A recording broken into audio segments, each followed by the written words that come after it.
Hello and welcome to Markets Today. I'm Lukman Haris and it's just me today. Don't forget, you can stream this show online and find out more about the markets on our website, astroawani.com. In today's show, we go deep into the US Federal Reserve's decision to increase their federal funds rate, what this means, what this entails, and what to expect. The Fed increased their rates by 25 basis points in their meeting earlier today, something which had already been widely expected by the markets, really. Now, before I go on and we go on, here's a story. The US Federal Reserve is increasing its federal funds rate, the third such hike since December 2015. The committee judged that a modest increase in the federal funds rate is appropriate in light of the economy's solid progress toward our goals of maximum employment and price stability. Steady hiring has brought US unemployment down to 4.7%, while inflation has been moving closer to the central bank's target of 2%. Yellen added, the new rate is low enough to encourage borrowing and high enough to remain accommodative to financial activities. Now, as stated, this has been widely expected by the markets. It has been priced in for the most part. For one, job gains averaged about 200,000 jobs a month over the past 3 months. That recent jobs report, February, the economy added over 235,000 jobs. Unemployment was registered in February at 4.7%, just down from 4.8% in January. Now, in the words of Yellen herself, core inflation, which is a very good indicator of future inflation to come in the country, has been little changed in recent months at about 1.75%. They expect, and the Fed expects, core inflation to move up and overall inflation to stabilize around 2% moving forward. And the US Central Bank is also saying that they are not waiting too long to actually scale back some accommodation, because this could potentially require them to raise rates rapidly moving forward, and that is not good for the markets. Now, let's take a look at some initial reactions as you see on your screen just now. That's the US dollar in the beginning of the Malaysian trading. As expected, it has been climbing against the ringgit. Bad news against the ringgit. At around shortly after trading, it registered a peak at 4.44 against the greenback. And the Dow Jones you've seen just now climbed significantly following announcement that the Fed has decided to increase their interest rates. Now, to discuss further on this is IQI Holdings chief economist. He's on the line with me right now, Shan Saeed. Shan, thank you so much for joining us on Markets Today. Your initial reactions to the rate hike, was it expected? Yes, absolutely. I think I was expecting the rates to go up. Plus, investors were convinced that the move in the market were pricing at around 95% chance that the rate would go up. And I think it was strongly suggested by the Fed that in recent weeks, the time has come to raise the interest rate. So it was very much expected. So, what has the market priced this in significantly? Will we see sudden jumps anywhere in US and also around the world?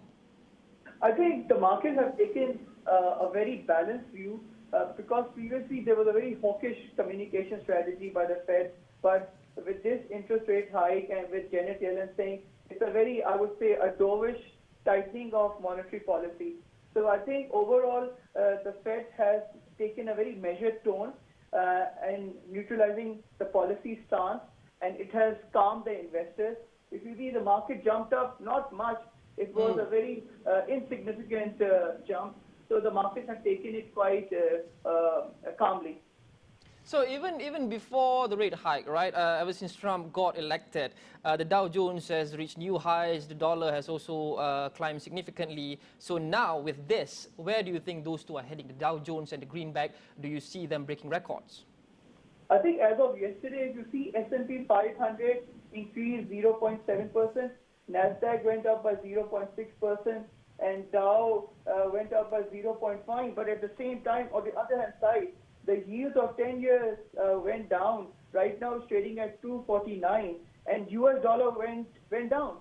So US dollar went out, gold and oil went up. So that was quite a move, because instead of dollar going up, dollar went down, because the market is now pricing in.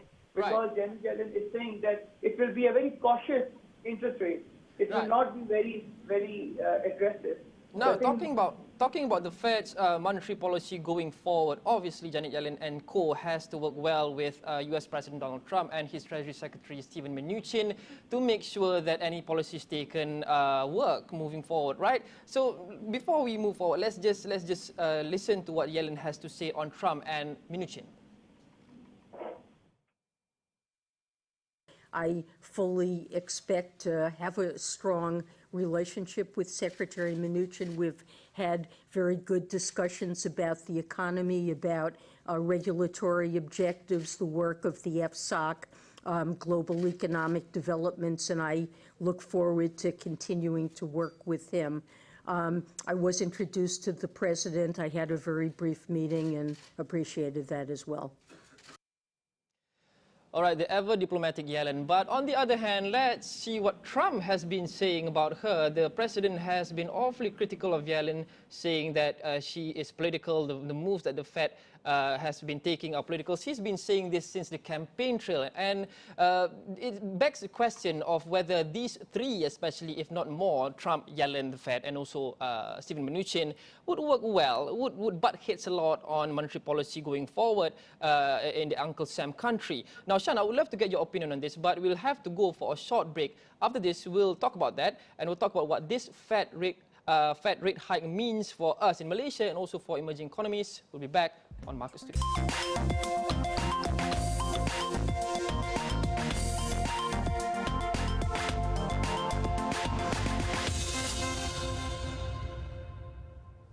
Right, welcome back. You're still watching Markets Today with me, Lebangan Haris, and we are still with Shan Saeed, IQI Holdings Chief Economist. Now, the Fed rate hike is dominating headlines today, but what does this mean for us? Let's take a look at the initial reactions on the FBM KLCI. As of this morning, the FBM KLCI is actually quite resilient in the opening, following the Fed rate hike, perhaps unexpectedly. And the ringgit, initial reactions on the ringgit is quite expected. You've seen this graphic before, is essentially the same. It went off cliff against the greenback. Not good news considering the fact that it's already suffering tremendous downward pressure. Now, Shan, before the break, we talked about what this means for Malaysia and also emerging economies. So just briefly, we've already seen a lot of outflows from the FBM KLCI. We've already seen the movement of the ringgit, which has not been very encouraging in moving forward, in the past, I mean. So now with this rate hike, any chance that those two will turn for the better, or is this more bad news? I think in the last 2-3 years, if you see, the money have left Malaysia mostly in the third and fourth quarter. What happens, the fund managers, they have to square off their position at year end, and they have to report their profit and loss to their headquarters.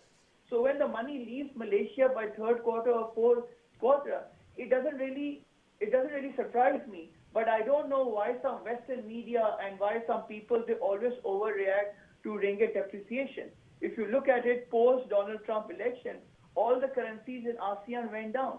So you can't single out one single currency, oh, Malaysian ringgit has gone down, so Malaysian ringgit is bad, the whole economy is bad. So overall, I see dollar will go down moving forward, because if you look at Janet Yellen's statement, she has said we have yet to take into account the fiscal expansionary policy that Donald Trump wants to pursue. So they are not talking about infrastructure investment, they are not talking about the tax reforms and the regulation reforms. Right, so Shan, this monetary policy, yes. Before we go on, sorry, we have very little time left. I want to turn to your attention to how the U.S. interest rate compares to that of other significant economies, especially that of ours. Now, what do you have to say in terms of the interest rate differentials, especially between the U.S., who now stands at the current rate, and Malaysia, which have our OPR around 3%? I think I don't see any significant movement. The macro fundamentals of Malaysia is still very strong. Ringgit will continue to move as per the market forces. So if ringgit touches 450 or ringgit appreciates at 430, everything is determined by market forces. So I don't see any further deterioration in ringgit going forward. I think ringgit might improve further. Ringgit might appreciate if US dollar goes down further. All right. Thank you so much for joining us, Shan Saeed. Shan Saeed, IQI Holdings Chief Economist, talking about the Fed's move to actually increase their interest rate, which was already widely expected. Thank you so much. And next, we'll take a look at the Markets Today Business Brief.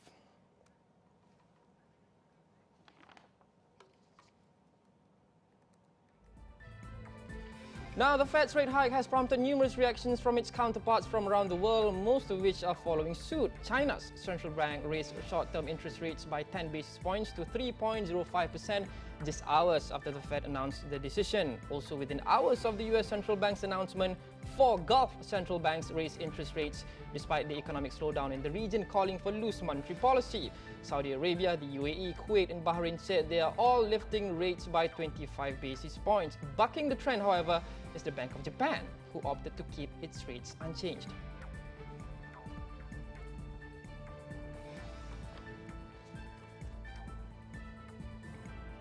Some local news. Tanjung Bin Energy Sdn Berhad, a unit of Malakoff Corporation Berhad, has issued an 800 million ringgit sukuk. Malakoff says proceeds from the sukuk wakalah would be utilized for the redemption of an outstanding junior term loan facility with the aggregate amount of 1.29 billion ringgit. CIMB Investment Bank and Maybank Investment Bank are the joint principal advisors and arrangers for the issuance. The sukuk is expected to contribute positivity to the earnings of Malakoff, who recently saw the paring down of its holdings by EPF. Now, EcoVest, through its unit Eco River Construction Sdn Berhad, has been appointed to handle the Blue River project. This involves the design and building works in the River of Life Precinct 7 area, not far from the Masjid Jamek Kuala Lumpur zone. EcoVest estimates the total value of the contract to be at 79 million ringgit.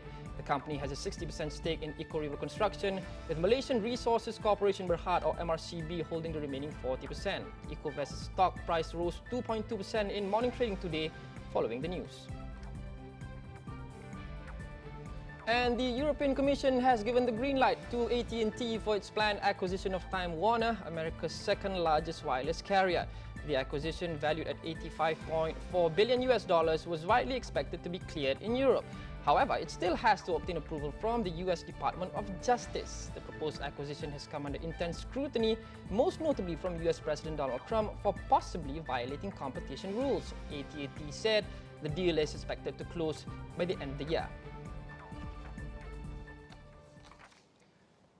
And that's all for today. Thanks for watching Markets Today. Catch us same time on Channel 501 Astro Awani tomorrow. Read all about the markets on astroawani.com. Do send us your feedback on all our social media platforms: Facebook, Twitter, Instagram at 501 Awani. Download our app, which you've seen just now on the Google Play Store and the Apple App Store. Lukman Haris signing off for Markets Today. See you tomorrow.